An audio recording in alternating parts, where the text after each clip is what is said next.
you all, Farmer Jesse here. Gonna do a quick video on getting lettuce through the winter time. So let's do it.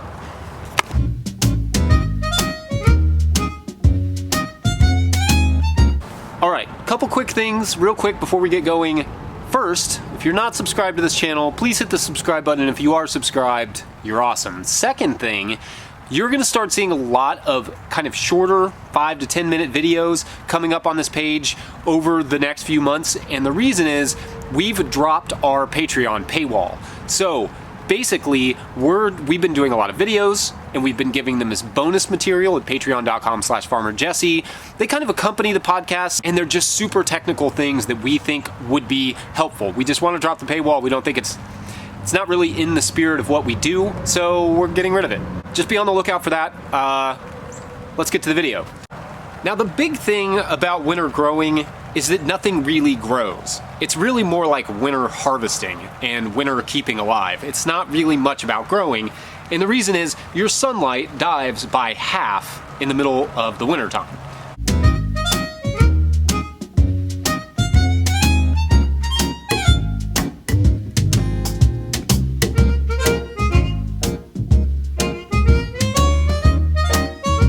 So, the goal with winter growing is to have an established plant, right? You want a pretty well established lettuce plant.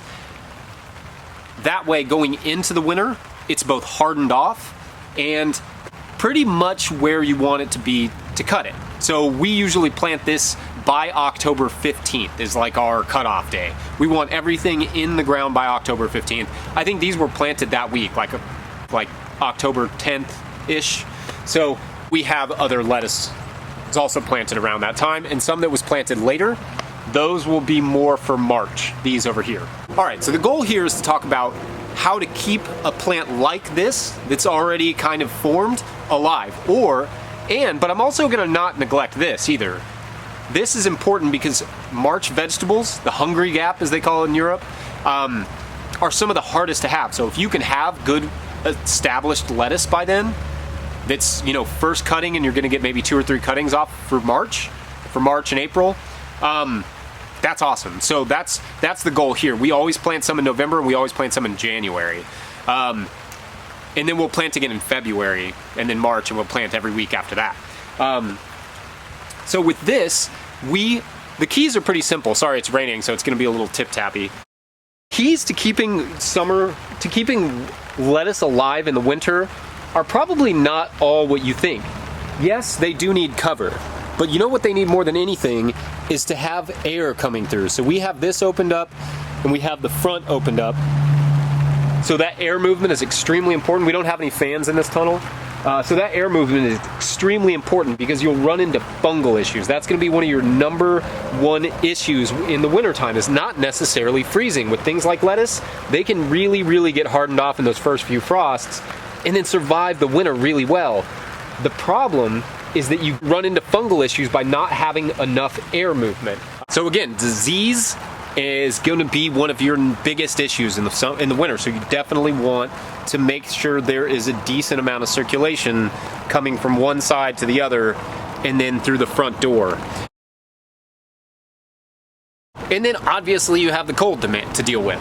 So it's good to have cold hardy varieties. Obviously, we do a lot of Salanova. We do Muir, which is a great variety, and it seems to be out competing everything in our tunnel.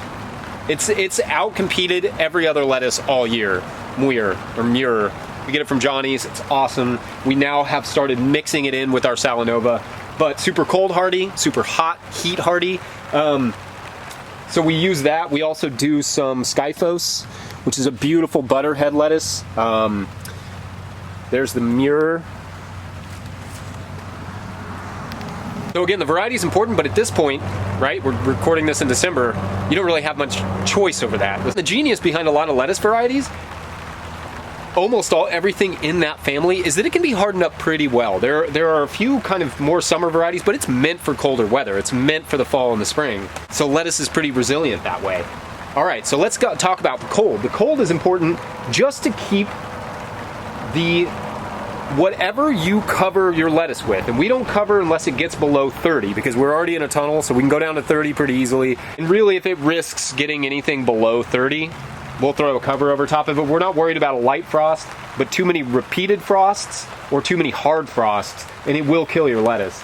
What it'll do is it'll actually leave damage on the center and in the new growth, and then you won't get a lettuce. You won't get any lettuce. If it gets a little tip burn, it's not the biggest deal in the world, but if it gets that burn right in the middle, yeah, your lettuce is done. So I don't know if I have any photos of it, but we got some pretty nasty tip burn last year and recovered really well, and I got a great yield off that. As long as it's not in that centerpiece, then you're not going to lose too much lettuce. So when we cover it, what we use, let me grab one of these. What we use are just hoops. These are 54-inch. You could probably go up to 62-inch, just depending on the width of your row cover. We use several different widths because we've bought several different widths over the years, but really 10-foot width, you know, thick row cover, 31 AG 30, I think is what it is. And you throw that over top of 2 beds, right? You want to cover 2 beds at once, at least. And you want these like, I think this is 9 gauge, or yeah, I'm pretty sure this is 9 gauge wire. We just got it from Tractor Supply. Do it at about 54 inches. You can go up to like 64 inches, just enough to get it over top of the plants. And you want one of these every 5 feet. And the goal there is that you want to keep that row cover off of the lettuce. It's much more effective if it is not touching the lettuce leaves. If it's touching the lettuce leaves and you get a hard frost, even here in the tunnel, especially out in the field, but even here in the tunnel where you wouldn't expect it to be very moist, and it will freeze and it will kill your lettuce. So you have to make sure that it's not touching your lettuce too hard.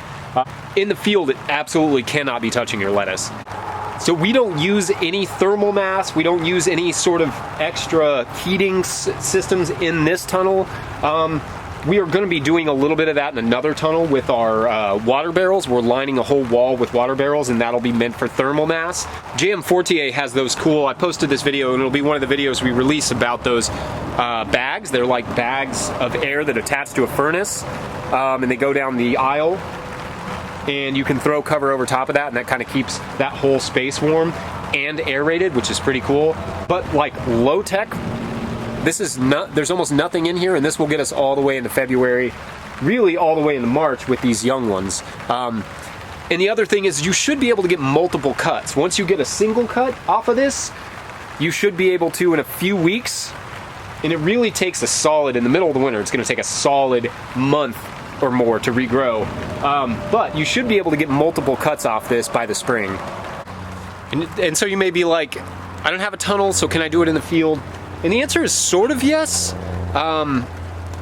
Depends on where you are and how cold you get. Also your snowfall, like we don't have crazy snowfall here in Kentucky, usually up until like January.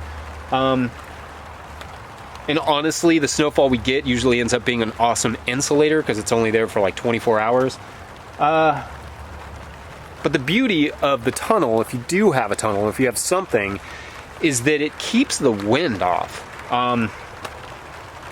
In wind, you know, it's like a wind chill factor. Anywhere you have wind and it drops it from maybe like a reasonable 15 degrees with a couple of, you know, pieces of cover. Once you get that wind in there and it gets down to like 0 degrees wind chill, that can be really hard on vegetables. And it's raining right now, so I'm not going to go out here. I'm in the tunnel. But that is lettuce that has survived under 3 layers of row cover in the field down to 14 degrees we got in November. And we had several 20-degree nights in November. So it's actually survived. We've gotten a couple cuttings off of it, and I hope to actually get one more. We'll see. I've never really pushed it that hard in the field, but it's done pretty well. And the thing about the multiple covers, though, is that you have to be really careful. Like, it seems like you could just throw 15 covers over top of it and it'd be fine. But you end up with really, really tender lettuce when it doesn't get enough light. It doesn't get robust enough. So this that was under our, so you can see we took the plastic of our cat tunnel so that the wind didn't do it for us, because we get really windy up here. We lost yield. So you lose a significant amount of yield when you reduce the sunlight too much. So if you're trying to do it in the field, it's good to monitor that. It's good to take those extra unneeded layers off and put them back on when when maybe intense colds are coming. Anyway, I hope that helps. Let me know if you have any questions. Like this video. If you like this video, make sure to check out those videos as they come up. Josh Satin is kind of putting those out here on the No-Till Growers channel. Also check out Growers Live on Tuesday, 8 p.m. every week, except for Christmas and New Year's. We're going to take those off right here on the No-Till Growers YouTube channel. So make sure you're subscribed and all those good things. Otherwise, thank you all for watching. We'll see you next week.